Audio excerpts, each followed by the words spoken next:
सुप्रभात मॉडर्नाइट्स। आशा करती हूँ कि आप सभी स्वस्थ होंगे, मंगलमय होंगे। तो इसी के साथ शुरू करते हैं आज का अध्ययन भाषा के ज्ञान के साथ। तो बच्चों, भावों व विचारों के आदान प्रदान के माध्यम को हम भाषा कहते हैं। देखिए, जिस प्रकार से मैं अपने विचारों को आपको बता रही हूँ और आप मेरे विचारों को सुन पा रहे हैं, समझ पा रहे हैं, तो यहाँ विचारों का आदान प्रदान हो रहा है और इन्हीं भावों व विचारों के आदान प्रदान के माध्यम को हम भाषा कहते हैं। अभी मैं हिंदी भाषा को उपयोग में ला रही हूँ। आप हिंदी भाषा समझ पा रहे हैं। यहाँ पर हिंदी भाषा के विचारों का आदान प्रदान हो रहा है। देखिए, भाषा के दो रूप होते हैं, पहला मौखिक और दूसरा लिखित। मौखिक रूप वो जो मैं बोल रही हूँ और आप सुन रहे हैं। देखिए, मैं बोल रही हूँ, आपको मैं भाषा के बारे में बता रही हूँ और आप सुन रहे हैं। तो बोलना व सुनना मौखिक भाषा कहलाते हैं। भाषा का दूसरा रूप होता है लिखित भाषा, जिसमें ये देखो मैंने लिखा हुआ है और आप इसको पढ़ पा रहे हैं। तो यह है भाषा का लिखित रूप है। तो भाषा के बेटा दो रूप हैं, पहला मौखिक और दूसरा लिखित। प्रत्येक भाषा की अपनी लिपि होती है।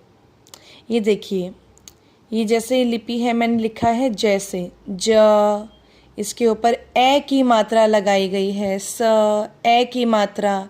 यहाँ ये देखो शिरोरेखा लगाई गई है, ठीक है। यहाँ पर भ, आ की मात्रा, श, आ की मात्रा, शिरोरेखा।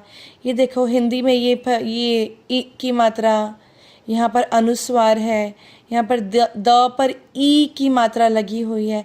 मतलब ये जो भी लिखने का तरीका है ना, ये जिस भी प्रकार से मैंने लिखा हुआ है, ये अपनी अपनी भाषा की एक अपनी अपनी लिपि होती है। ये हिंदी भाषा की लिपि है जिस प्रकार से मैंने लिखा हुआ है। इसी प्रकार से अगर हम उर्दू भाषा के बारे में जानते हैं तो उर्दू भाषा की लिपि फारसी है। ये देखो, अगर हम बात करते हैं अब शब्द की, तो हिंदी में अब शब्द लिखा जाता है अ ब अब, और फारसी में देखिए किस प्रकार से लिखा जाता है। फारसी इस प्रकार से लिखी जाती है। फारसी हिंदू भाषा की लिपि है। अगर हम अंग्रेज़ी भाषा की बात करें तो अंग्रेज़ी भाषा की लिपि रोमन है। उसका नाम रोमन है, लिपि का नाम क्या है? रोमन। और अगर हम अंग्रेज़ी में अब लिखते हैं तो लिखेंगे ए बी, मिलकर बना अब। अगर हम पंजाबी भाषा की बात करते हैं तो पंजाबी भाषा की लिपि है गुरुमुखी। ये देखिए, पंजाबी भाषा में अब शब्द कैसे लिखा गया है। तो बेटा, हर भाषा के लिखने का अलग अलग ढंग होता है। इसे लिखने के लिए प्रत्येक भाषा में कुछ चिन्हों को निश्चित किया गया है। ये चिन्ह जो मैंने भी आपको बताया ना, ई की मात्रा, ह, अनुस्वार द, ई की मात्रा, यहाँ पर देखो ऊ की मात्रा, ये रेफ वाला र लगा है, यहाँ पर ज है, ज के नीचे नुक्ता लगी है जिसको ज ये बन गया।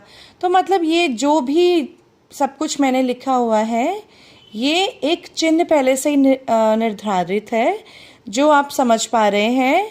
तो बेटा, इन्हीं चिन्हों को हम लिपि कहते हैं। तो हिंदी भाषा को लिखने के लिए प्रत्येक भाषा में कुछ चिन्हों को निश्चित किया गया है और ये चिन्ह ही लिपि कहलाते हैं। आज के लिए विषय की समाप्ति। धन्यवाद।